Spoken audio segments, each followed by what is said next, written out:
On AOPA Live this week, the Beechcraft Corporation emerges from bankruptcy. We have a look back at the last year for them and an exclusive interview about what the future holds. Plus, a familiar twin gets a new panel and rebuilding history one step at a time. AOPA Live this week begins in 15 seconds.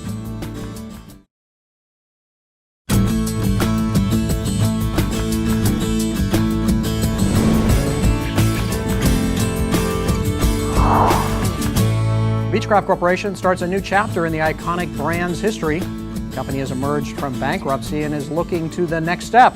Thanks for choosing AOPA Live this week. I'm Tom Haynes. It's been a long 9 months to birth this baby, but a new, leaner Beechcraft Corporation is out of bankruptcy and ready to make new strides. AOPA Live sat down with Beechcraft Executive Vice President Sean Vick. The Hawker Beechcraft Corporation started last year with $2.5 billion in debt and the Hawker line of business jets threatening to sink them further. It was necessary to seek Chapter 11 protection in order for us to go through the process of eliminating that debt, as well as eliminating the non-performing assets in the business. In this particular case, that was the jet portfolio, which were not accretive to earnings. With the jets off its back, the new Beechcraft Corporation is focusing on the King Air, Baron, and Bonanza lines, along with the T-6 military trainer. We're operating from a position of real strength relative to these brands. These are profitable products. And Beechcraft is looking ahead at what that next model might be. Vic says they are talking with customers about what is wanted. We've talked about the single-engine turboprop. There is a great deal of excitement that has come in from our customer touches on that product, and we'll invest the time necessary to ensure it's the right thing to do at the right time. The whole process of bankruptcy took less than a year, but the last 12 months have been quite a ride in Wichita. On February 7th of last year, turnaround specialist Steve Miller was named CEO with Bill Boyster to serve as chairman of the board. In March and April, the company announced several moves to help it operate under the mountain of debt. And on May 3rd, the company formally filed for Chapter 11 bankruptcy protection. Over the summer, documents revealed plans to emerge from bankruptcy that involved selling the company. The Chinese firm Superior Aviation Beijing entered into an agreement to buy the company for $1.7 billion. But that deal fell through, and plans then focused on shedding the jets and emerging from bankruptcy as a leaner company. That in part was served by the closure of several facilities and the elimination of 400 jobs in November. The company now has roughly 5,400 employees, with Bill Boyster being named again to the chief executive position. AOPA Online has extensive reporting on the Hawker Beechcraft bankruptcy and the new Beechcraft Corporation's birth. You can find it right now on AOPA.org. Just search for Beechcraft. Well, when we come back, we'll fly a familiar twin with a brand new panel and later restoring an original Curtiss hangar. You're watching AOPA Live this week. Welcome back. You're watching AOPA Live this week. AOPA President and CEO Craig Fuller defends General Aviation in an op-ed on Politico this week. He is speaking out against comments made by the Obama administration that take potshots at aircraft owners. Fuller wrote about General Aviation as an American success story and highlighted the economic benefits. You can read the full message on Politico.com. AOPA is working with federal leaders to update an old document that affects airport security. AOPA Manager of Aviation Security Tom Zecca was appointed by Department of Homeland Security Secretary Janet Napolitano to the General Aviation subgroup of the TSA Aviation Security Advisory Committee.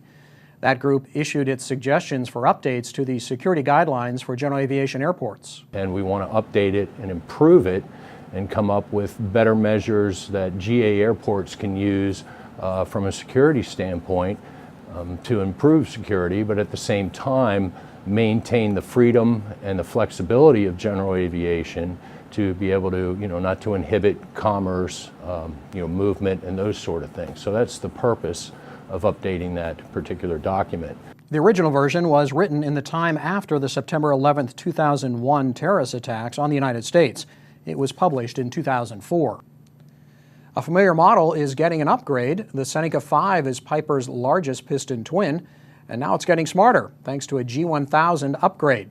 In recent years, Seneca has carried a highly capable panel featuring the Garmin G600 displays and GNS 430 navigators, but the configuration wasn't in sync with other high-end piston airplanes, including the only other piston twin in volume production, the Beechcraft Baron.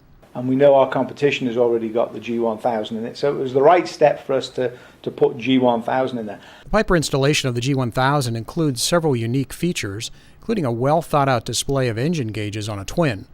Rather than dual overlapping needles that can be confusing, especially in an engine-out situation, this one shows separate left and right pointers. Also unique to the Seneca V, at least for now, is the ability to program user-defined holds, either at a waypoint or a point in space. Using drop-down menus, the pilot can choose a point just ahead of the airplane or along a radial. A thumbnail map shows how the hold looks as it's built. Once set up, the STEC 55X autopilot will automatically enter and fly the hold, a sight to be seen for sure.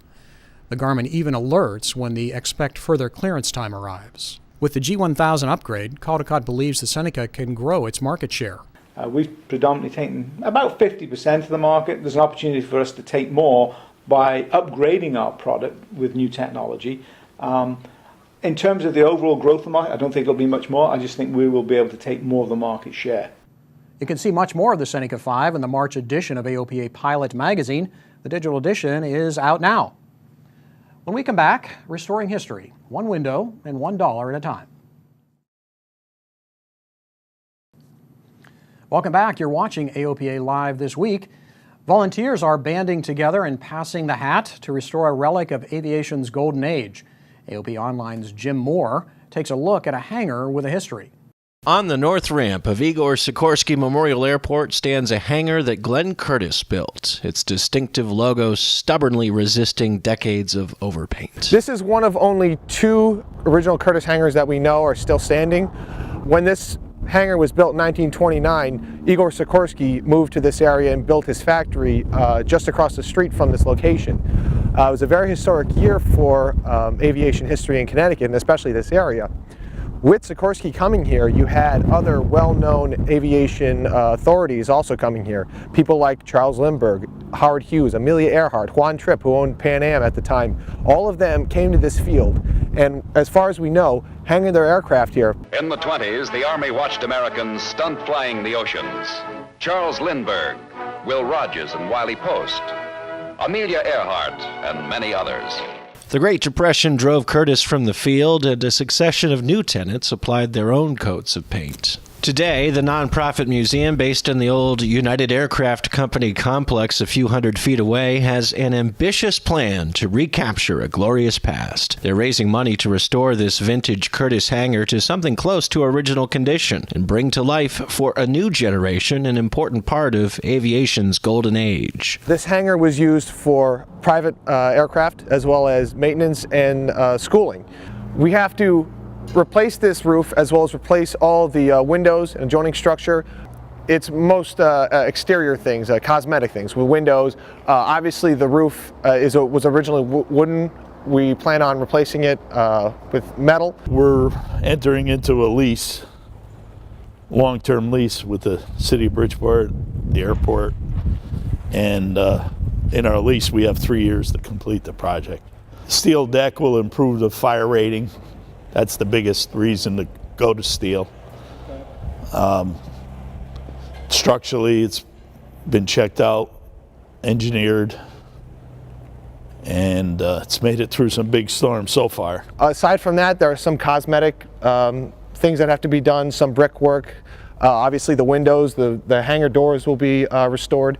But the nice fact of this is that the majority of this building is going to stay intact, and we're going to be able to reuse the majority of this building. Once restored, the hangar will be home to some of the vintage aircraft that the museum has collected and begun to restore.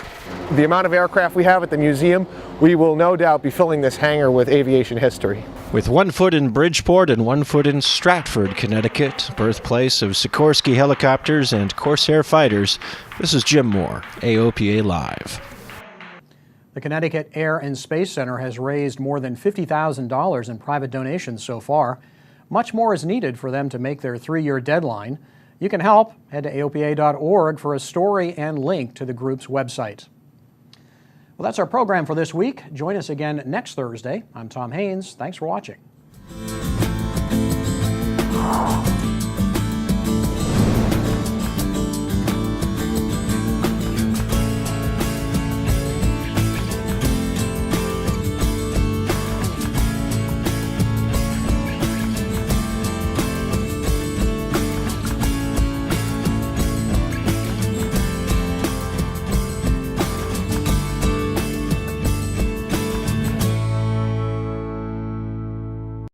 Every Thursday, We're working to get you answers. the most experienced reporters in general aviation, bring you more details as they develop. the stories that affect you. We talk with our own safety expert. Every Thursday, AOPA Live this week.